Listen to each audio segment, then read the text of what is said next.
Welcome to Sports CTO Talks. In this series, we would be connecting with industry leaders from sports and technology domain. I am Ami, your guide on this journey through amazing mind of tech leaders who are shaping the future of sports industry. We will dive deep into discussions and innovations driving the industry, from AI to cloud, from cybersecurity to sustainability. If it is sports tech, we are talking about it.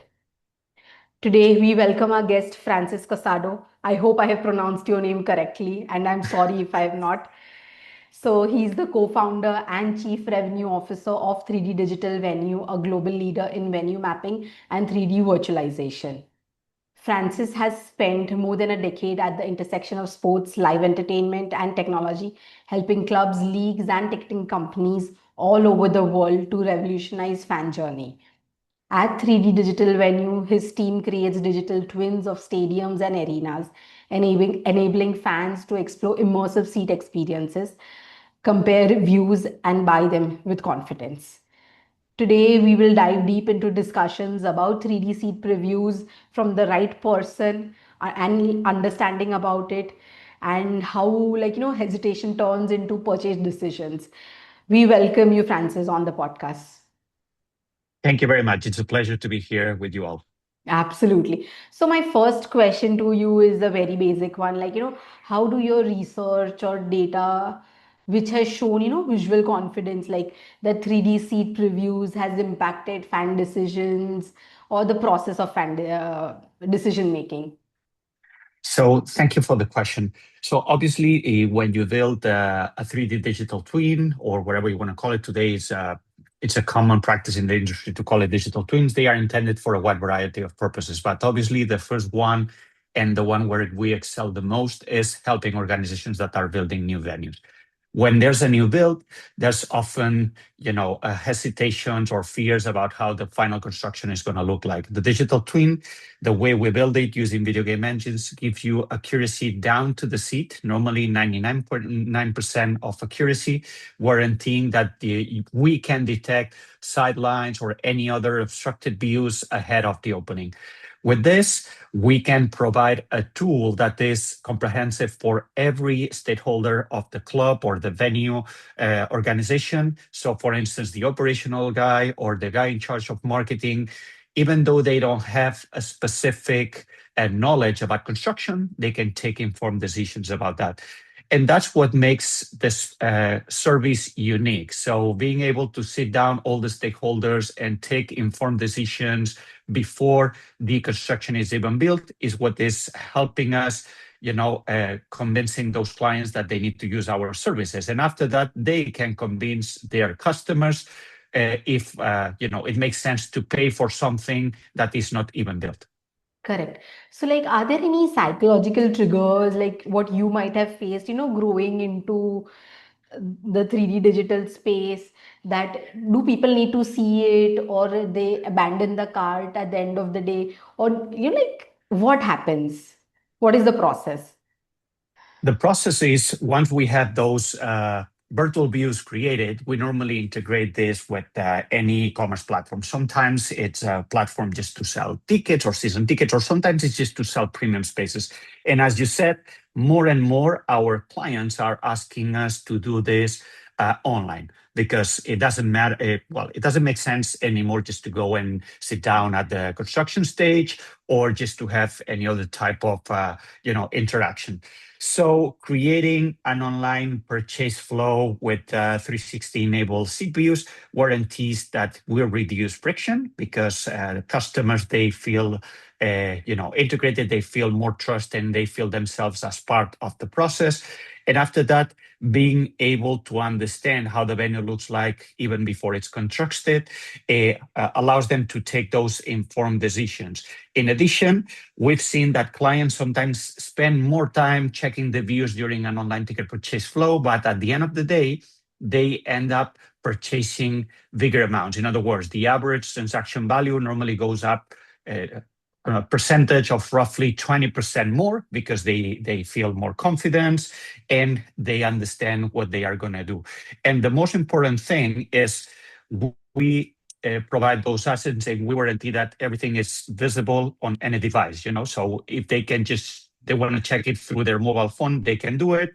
And if they want to do it on their computer, they can do it, regardless the size of the venue. Sometimes it's a small theater of 1,000 seats, and sometimes it's a big venue of 100,000 seats. For us, it doesn't make any difference. Okay. So when you talk about this, what are the protocols or what is being followed when venues are kept in mind or when they are renovating or when they are reconfiguring the seats, the layout, and there has to be something which needs to be maintained for the fans to Yeah, return. yeah, absolutely. So the process just to build these assets has to do with architectural information. So on one end we need to receive as-built data, which is CAD drawings or Revit models or something like that. And with this and information about their seating layout, sometimes it's an Excel spreadsheet and a few renders, we can do it. But sometimes it's just pictures. Just to give you an example, we've been working with organizations like Broadway.com in the US. And Broadway, they are an operator of the theaters, but they don't necessarily have the access to the venue themselves. And normally you cannot take even pictures when the shows are happening. So what you need to do is just rely on publicly available information and create digital twins that are as accurate as possible and guarantee that this is going to help them having better conversions. And for the customers, it's the same thing. So in the end, you need to create kind of a standard that they understand and it works across all the different industries, whether it's performing arts or live events or any other sports facilities. So the most important thing is having a unified experience. Okay. So when you talk about experience, from your analytics, what features, like the 3D experience, it can be zoom, it can be rotation, seat to stage, there are multiple. So most strongly, what does correlate for a successful purchase? So yeah, the most important thing is to understand the average time that they spend within the session, because sometimes it's important to understand, for instance, if you are going to a very nice performing art show, if you are going to spend time just checking 2, 3, or 7 seat views before you purchase. After that, it's also important to understand if they prefer to pick the seats that have benefits. So we've seen more and more after the pandemic that the clients are spending more money on seats that have access to premium areas. For instance, in the past, it was more general admission. Right now, people are willing to spend more money on seats that have access to interior spaces, that have food and drink, that sometimes they can have loaded value attached to their seat. So all those elements are very important, obviously, apart from the sidelines. And more and more, we've seen that also organizations are trying to promote the seats, because it's not only the customers. The organizations are trying to promote the seats or the areas where they have more exposure of their sponsors, because the LED boards or the big scoreboards or the jumbotrons are showcasing or presenting campaigns. And those areas are normally tried to be promoted just to be in front of the customers. Correct. So, when you are talking about organizations, when you pitch to stadiums or to teams, are there any objections which you hear as, from the venue operators, and how do you address those concerns? Yes, that's a very good question. So obviously there are objections sometimes, especially if the venue operator knows or understands that they can have potential challenges just selling those particular areas.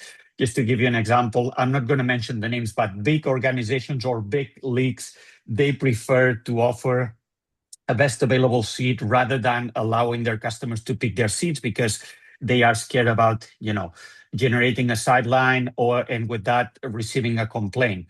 But the most important thing is sometimes the customers, in this case the venue operators, they are concerned about certain services that they haven't been paying attention. For instance, hey, where do I put the camera locations for TV? So we don't build just the digital twin for the seats. We also help them, reorganizing those spaces for the cameras, understanding if they can improve the visibility for people with disabilities, or just guaranteeing that they can load or unload their venues faster. This is something that is generating more and more interest. Imagine that in a situation where you need to evacuate people, how can you do it in a more effective way? So guaranteeing that a particular access control or gate is, properly set is the most important factor on their end.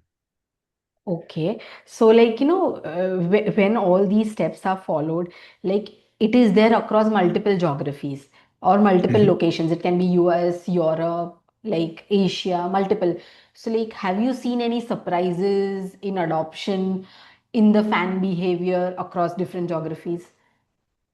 So I would say the fans are more global. They are used, or they are normally keeping an eye on what's going on the geographies where the technology is evolving fast. Obviously, for us, the US, is the, let's say, the country where we normally try to keep an eye and guarantee that we are copying or exporting the results and bringing them into the rest of the geographies. And the fans do the same, but unfortunately for the venues or for the organizations, they are normally going slower, so US is driving innovation, and after that Europe and Asia, they are following. But unfortunately the budgets, as I said, they are not as aligned as we would expect with with the US budgets, and it takes normally 5 to 10 years to get them up to speed. Right now Europe is investing a lot, for instance, in this 3D digital twinning technology, just to increase their conversions and have better purchase flows. But it's something that it's been kicking hard in the US for almost a decade. So I see this happening, but the gap is closing faster, and I expect that in the next 5 years we're going to be very close from one end to another to what we can offer. Okay. So, like when you talk about this, there might be technical challenges also coming in. So, not in the only in the sense of, technology, in doing upsell of the 3D. So, like, what are those? How do you overcome as a, CRO? Like, how does that work? Yeah, that's from a technical point of view, I see different, challenges in front of us. So one is again exporting the solutions that we have in the US market into Europe, and that's a behavioral thing. And let me give you just one example. So in the US, it's very common to have tools to be able to upgrade your seat. So you go to a particular event and you are sitting in row 10, but you see that in row 4 there are better seats. You can literally open your phone, you can release your old seat and buy the new one, pay the difference, and just move there. In Europe, in the vast majority of places, they just stand up and they go down and they sit down on the new area without just implementing any change. And it's true that it doesn't happen everywhere, but there's still a long way to go. So creating standardized solutions that are available across the board is something that we don't have yet. And this is something that it's more a government thing that it needs to happen soon. And the other thing is being able to manage the multi-purpose approximation that the vast majority of the venues are following. In the US, it's very common to have arenas that host more than 150 events a year. In Europe, we have a few, but more and more the different venues are trying to adopt this 365 venue where they can host sport, they can host after that some concerts or even some corporate events. So I don't think we are quite there yet, but it's true that the organizations are pushing hard just to make that happen. And having the technology start to resolve these is something that we can provide. But unfortunately, as I said, the venues, they don't have the budgets or their teams prepared for accommodating those new opportunities. Okay. So, like, do you do any type of surveys which you use back, to implement the changes you make in the technology? Like, do you use fan feedback or post-purchase surveys or even, event attendance data? And like, how quickly can these insights help you in changing the product or upgrading the product? Yes. So the way we work normally is we can obviously tag or go directly to the final customer, which in our case is normally a venue. But what we do is we sign strategic partnerships with a lot of the big stakeholders that are in the industry. For instance, ticketing platforms or construction companies and stuff like that. And we work very closely with our partners just to get the fans' feedback. So since our product development is in-house, we can quickly apply those insights to the product after we receive it from our partners. And whether it's usability tweaks or improving rendering details, we are in constant iteration just to guarantee that we can provide a better service. Okay. How fast are people or fans, for that matter, or for other organizations adopting the 3D digital, venue? Are they open to it, or there is a hesitation still? And like, where do you see that, and how do you see that?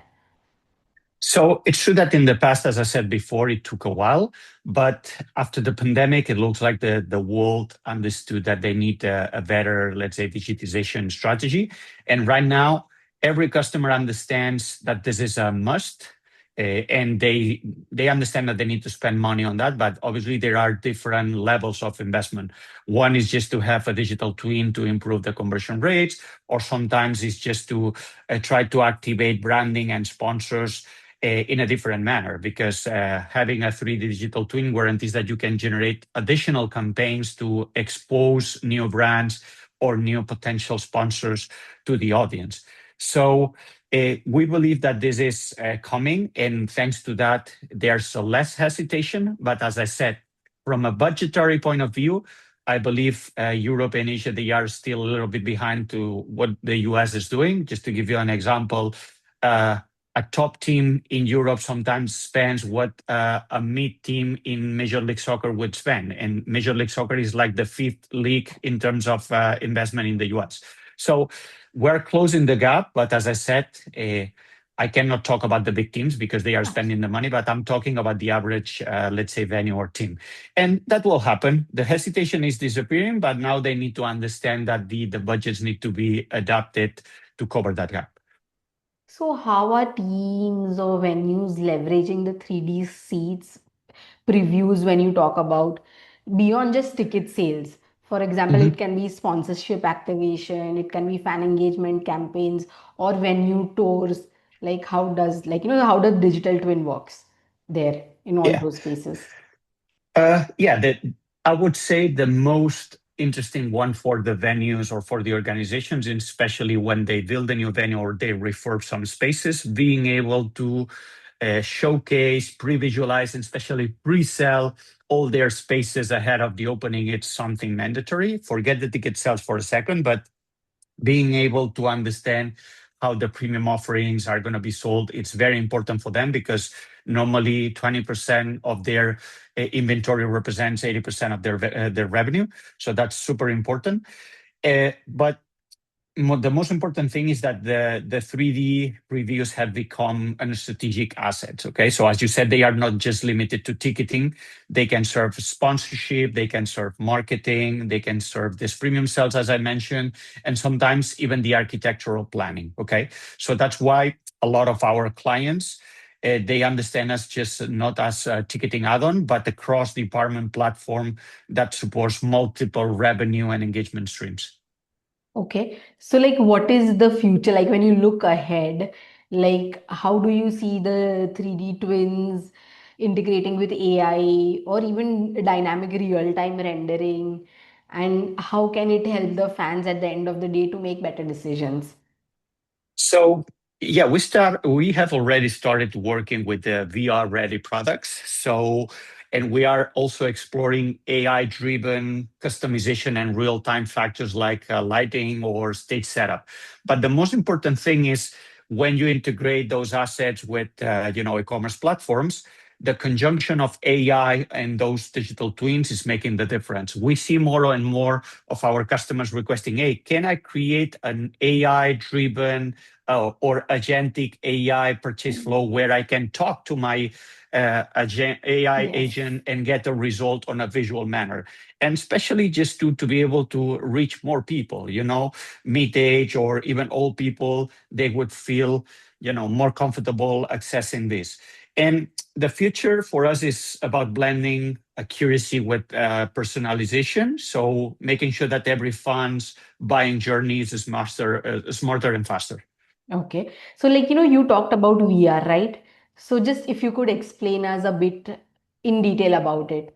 What do the fans expect and how are you building on Mhm. it and how can it help? Sure. So there are a lot of. I'm pretty sure that you've seen that the future of sports broadcast is like being able to reach more fans. And let me give you an example. Let's say Crypto Camarino with the Lakers or FC Barcelona with their fans. They can allocate in crypto. You can see 20,000 people. FC Barcelona with their new stadium, they are expecting to allocate 105,000 people. But what about the other 75 million fans that they have across the globe on social networks? So they are expecting, or we are trying to help them to create what we call the infinite stadium. So imagine X number of replicas of that stadium where you can sit virtually and even watch the match from that particular virtual seat with the proper angle. So this is a combination of AR, VR, and streaming platforms just to provide a new service that the fans are demanding just to feel part of the action. Hey, I'm inside the stadium. I have the players close to me, and I really feel that I'm there. So this is what the industry is requesting us. And this is, in our opinion, a nice service, not only because it's nice, because it can maximize venue monetization and generate new revenue streams.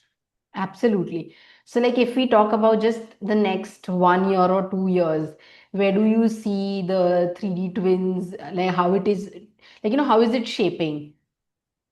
Yeah, we believe, as I said, that one is putting ourselves as an important piece in that particular industry, in particular streaming, but also as part of the uh, premium experiences for the customers. The customers want to go, or the clubs, let me put it differently, they want to offer a pre-match experience, an in-match experience, and a post-match experience. So being able to capture the attention of the customer to come before the event starts and offering them a premium space where they can spend money uh, in food and drinks and also have fun. And during the event, also have access to extended experiences where they can be sitting on a general admission area but receive food and drink into their seat. And after that, just have another great experience before they go home.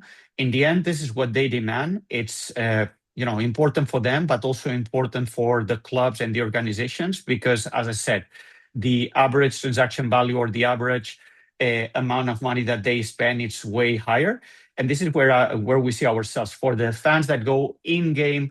This kind of experience for the fans that are away, just being able to include them in that experience, and sometimes even connecting those two fans and allowing them to interact through social media.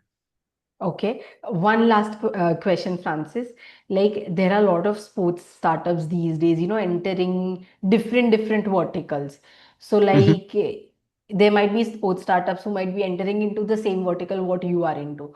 So, like, you are into the industry from such a long time. So, what is the advice you would like to give, as a journey, or like, what is the piece of takeaway you would like to share? My word for this startups would be to persevere, okay? Because if you have a very good product, sometimes it takes time to land it, especially if you are attacking a niche market. We started in a very niche market. Just to give you an example, when we started, we just attended a couple of events during a year that were, directly related to what we do. Nowadays, we could attend like 3 or 4 events per month, which is crazy. So it takes time to learn, it takes time to get recognized, but just persevere and do the things properly. Don't be reckless, but sometimes you just need to be a little bit reckless, but not super, don't get super excited and do something that doesn't make sense. But as I said, persevere, just be patient, and everything will arrive. Perfect. We'll move on to the next segment of the podcast. That's the rapid fire round. Okay, I'll ask you a few questions and you'll have to be quick in answering. It's either super. one word or one sentence, not more. Okay. So, first is when you enter a new stadium for the first time, like the seats, the view, or the tech. What's your favorite? So view first, tech and seats in that order. Okay. Front row close to the action or high up with full venue view? High up with full venue view, definitely. Okay. One piece of fan-facing tech you think every venue should have. In-game seat upgrade, as I said, being able to upgrade my seat to a better location. Perfect. 3D visualization, AR, VR, or AI ticketing pricing, which has the most potential for the next 5 years? I believe agentic AI to purchase tickets conversationally. Correct. One stadium or arena you'd love to create a digital twin that you haven't yet.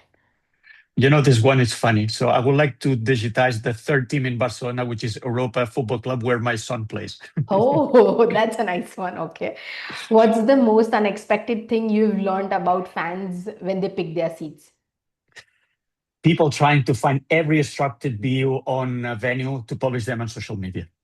True, true, true. One sporting event or concert you'd love to attend if you could sit anywhere. Coldplay for a concert and a World Cup final between Spain and Argentina, watching Messi on the pitch. Correct. What is your go-to food or drink after a big game or an event? Asian restaurant with beer in hand. Okay. Last question. Who is your favorite player of all time? Lionel Messi. Perfect.